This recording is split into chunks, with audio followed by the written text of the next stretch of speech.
Welcome back to the Construct Channel. I'm Brian. I'm Craig. And this is a, well, Clark, your car is here. Okay. I'm talking about National Lampoon's Vacation. Look at that station wagon. I'm talking about the taillights in particular. This is the 2024 Hyundai Santa Fe. It's Calligraphy, 2.5 turbo all-wheel drive. And what I didn't realize, Craig, when we got this, is that that's not the optional motor. They all get the 2.5 turbo with a dual clutch 8-speed, which is awesome. It's got to be one of our favorite powertrains in the Hyundai lineup, and it just works. What did it remind you of, Craig? It's not an inline. That's right, which is one of our favorite cars, period, the end. In fact, if I had to buy a midsize sedan today, there's no question about it. All right, bring it into the options, Craig. Because it's calligraphy, well, there's no options because it comes with everything you can imagine, including 21-inch wheels, which we'll talk about that in a minute. A $1,000 earthy brass matte paint job for $1,000, and the carpeted floor mat, $50,905 with $1,400 in destination. Now, that sounds like a lot, but that gets you a lot. Considering what this looks like, it should cost double this. So let's get into it. The nose, Craig, is blocky, and the headlights are H's, if you can see right here. That's kind of cool. When you've got the marker lights on, there's an H behind you in every corner. They've leaned into that. They've done that with the key as well. The key is now the emblem itself. So Hyundai's really leaned into their own branding. They're making a brand in a world that the brand is not always perceived positively. But what I will say, though, is everyone's wrong when they say that. They're just afraid of Korean cars. Kia seems to have more trouble with this than Hyundai does. Everyone that I point this out to, they go, well, I couldn't drive a Kia, but I'll drive a Hyundai. I don't understand that. Yeah. They're the same thing, but it's just an optics thing for people that aren't car people. They don't quite understand. Let's check out the side over here. You've got a nice blocky fender flare, but it's actually flush. So this thing's not too wide for parking garages. But everything's squared off. There's angles and are all over the place. Oh yeah, yeah. 21-inch wheels, which they're fine. And it doesn't ride poorly. I'll say it's not bumpy. It's not, all the drawbacks of a 21-inch wheel aren't that noticeable, but I would get a smaller wheel just to have better mileage and stuff like that and be a little faster. So it's a lot of weight on this corner. 245, 45, 21s. These are Pirelli Scorpions. No complaints. Totally fine tire. No issue. I do like the Santa Fe logo right here. I think it looks cool against the matte paint. That's kind of nice. Anyways, you have the floating roof design. So all the pillars are that same gloss black. And then up top, you got the big beefy roof rack, which you got a handle right here. You can step on this tire, but I'm too tall for it, and then pull yourself up like that. Oh, genius. And somehow there's no wind noise at all. Good job, Hyundai. They got that figured out. It's kind of cool. I think for, you know, normal sized people, this is really helpful, but I just grabbed the roof rack. I will say the car wash guys were very confused by that this morning. Were they? I think they thought they broke it, and then they just... Okay, well, it came back, so it's fine. That's pretty neat. You do have a floating, like, kind of H design again. You've got a vertical and a vertical. And this is where you probably get the most Land Rover-y. Oh, absolutely. You know, and I think Defender in particular is what they're going for, but I've heard Range Rover a lot from people that maybe don't know the difference. Right. Coming up back, you've got a spoiler that's integrated to the roof, rear-facing camera right here, and another rear-facing camera right here. So you've got cameras everywhere. Look, you can't pick your nose anymore without a camera getting you. That's how it is here as well. I like that these are dimensional, but they're not huge and bulky. They look like the future. I'm down with it. All right, coming on down. You see the H lighting up now? Do you get over there, Craig? Oh, yeah. This reminds me of the station wagon from National Lampoon's Vacation. Yep. A little bit. I think it's cool. I mean that in a positive way. I think it's really neat. If you're a kid of the 80s, you're going to love this thing. And that talks about demographic, Craig. How many 20-year-olds that saw this liked it? Not very many. How many 30-year-olds and up saw it liked it? All of them. All of them. In my case, all of them. Which is pretty interesting, and that's the market for this. Makes sense. Let's hear what it sounds like, because it does have that sweet turbo.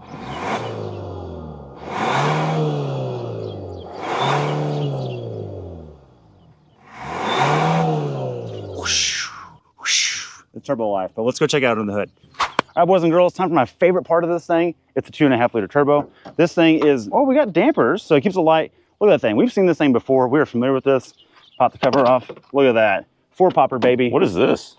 Oh, you know what that is? That is a sound isolator for the direct injection fuel rail. So what happens is someone has a gas motor and it doesn't sound like a diesel. That's exactly what's happening here. Interesting. Yeah. Anyways, moving on. This thing makes 277 horsepower, 311 foot-pounds of torque, which is plenty. I love that the only transmission available and engine is this with the 8-speed dual clutch. This just needs to be in more cars. Yes, good job. Like, I thought this was the optional motor. Good job on just making this the motor. I like that a lot. Also, the turbo is right there up in front, and you can hear it a little bit when you're driving. That's the fun part. Check out the charge situation. Look how skinny that is. I can tell you right now, the aftermarket could double the size of that and get you all the SEMA points. That'd be really neat. You've got the air inlet here, which is also set up for individuals just to change and not fret about it. No BMW life here. You can do it on your own. Big fan of this. I cannot repeat that enough. Let's check out the interior with Craig. That thing's awesome. All right, Brian, time to check out the interior of the all-new Santa Fe. And boy, howdy have they done a big upgrade here. They didn't just mail it in. They didn't do a small renovation. No, they completely remodeled the thing, and it's awesome. One of the most striking features of the exterior that Brian left for me, because I'm getting ready to open the hatch, is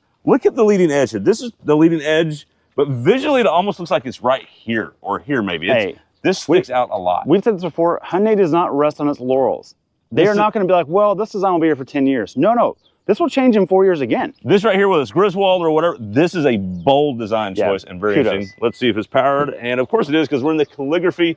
Speaking of calligraphy, Brian, I got to point out that who else uses calligraphy trims? Land Rover. Interesting. I think they had their design queue in their Target, and they've hit it in a Hyundai Santa Fe. By the way, this is not black. No, very interesting. Yeah, step back. I don't know if you can see that. So this is actually green, and then that's like a cream. Yeah, like an olive green, really dark. This is a beautiful color. I love and a it. bold design choice.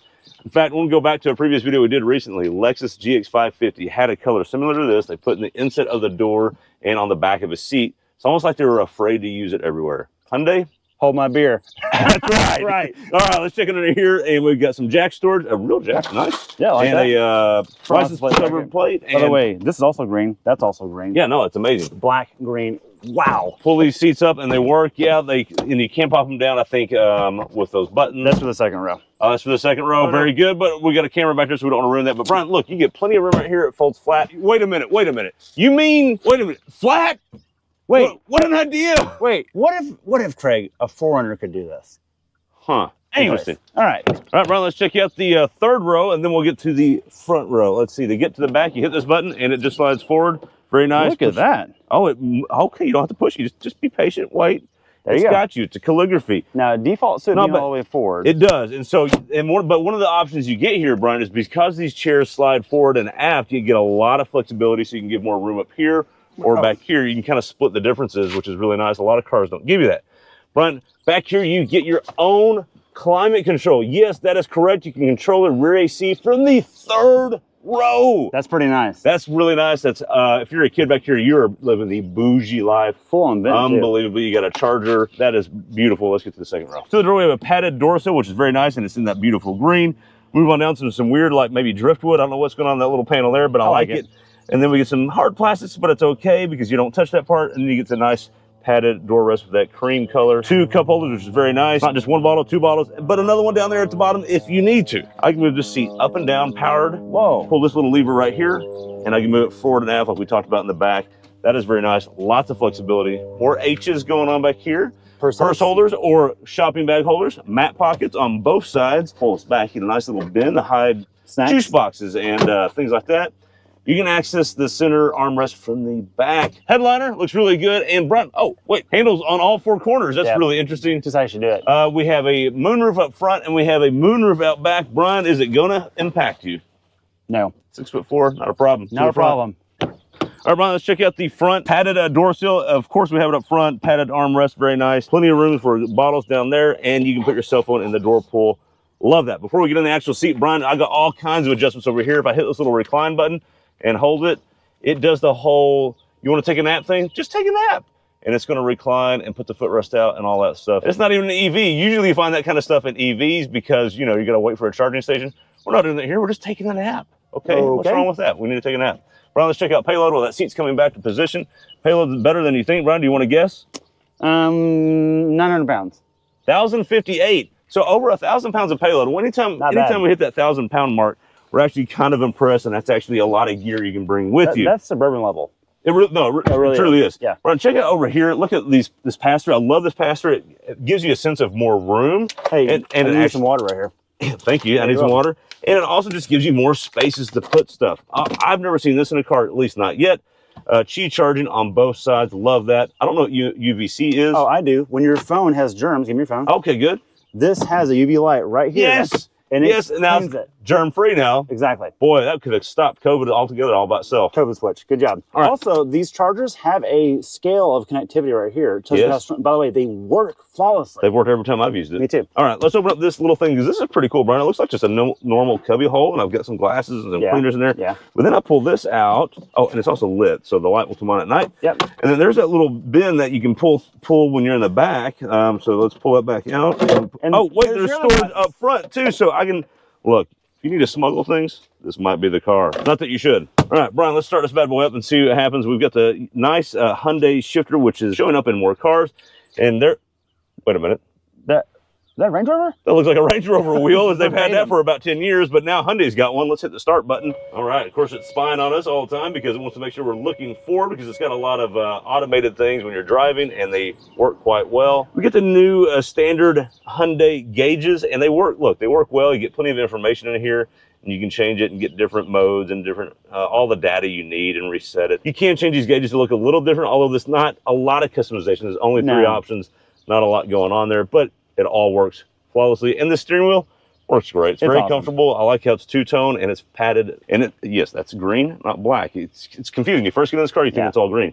You do get a nice LED little trim down through here. We have it on red right now. You know, just so it'll clash with everything else, but there's that.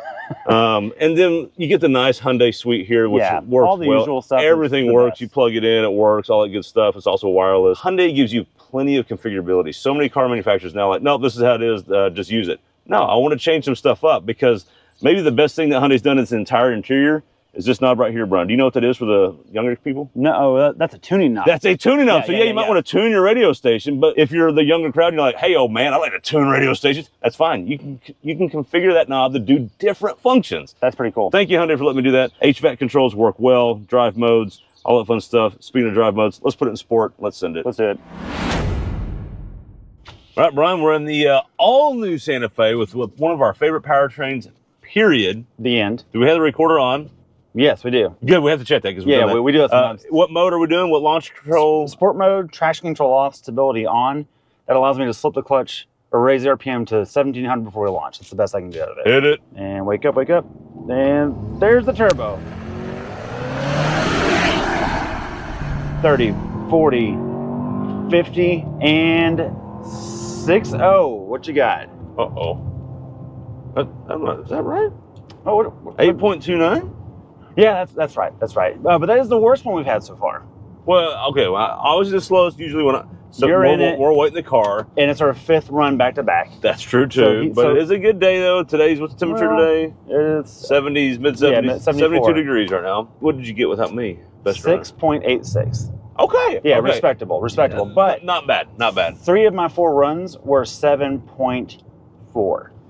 So it can't do it consistently. No. I'm sorry, no, 2 were 7.4, 1 was 7.8. Well, you know, Brian, this could be a good thing, because the old days, Hyundai's had a reputation of not being reliable. Right. Toyota does some things that annoy us because they always save themselves. Yeah, and they never give you performance. And they're very reliable. Yes. So maybe this is kind of the middle ground. It's kind of saving itself a little bit. Look, it gives some personality. I like it. Look, I will say though, the challenge with a dual clutch in something this heavy is there is no launch control function. No. And they are not cooking a clutch to get a number that this owner does not care about. Right. And most people won't know there's a dual clutch. Let's just let it go. So the point being is when you launch out of the hole, it's not going to go dump that clutch and boogie out. We've experienced this in other cars. They'll do that. So the rollout's really slow, but once you're moving, it's fine. And I'll tell you right now, driving around, I have never once thought, oh man, this is slow. Didn't cross my mind once. No. In fact, I hustled it into work one day pretty spiritedly. Okay. And it did quite well for what this is. Yeah.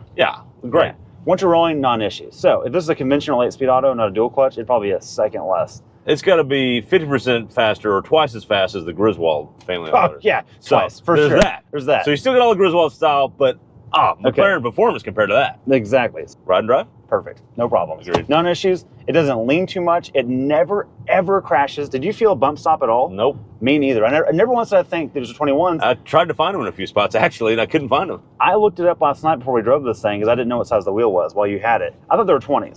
And it rides really, really good. And it's also like, it leans like it should, but not like a minivan. Like, it's fine. No. So no complaints. I'm glad you mentioned minivans. That's what this is. This is the hippest, coolest, best handling, fun minivan they've ever made. It just doesn't have sliding doors. Right. Hyundai somehow, I don't know how they've done it. No, you're right on this. They have made the brown station wagon cool as hell again. Thank you. God bless you, Hyundai, for doing that. As journalists, that's our car. That's what we identify with most. It's our religious and political affiliation is the brown station wagon. Thank you, Hyundai. And every person that's seen this on Instagram or on the internet has said, I don't know. And every person that's seen it in person has said, I like it. Yeah, exactly. So kudos, Hyundai. I thought it was going to get crapped on by people. I'm not getting that result. And maybe 20 years from now, the Minecraft generation will come around and like it.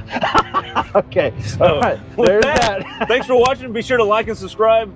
Home run. Good job, Hyundai. Yeah, we can't wait to see what y'all do next. Yeah. By the way, my neighbor's buying one of these. That's how good it is. All right. See you later.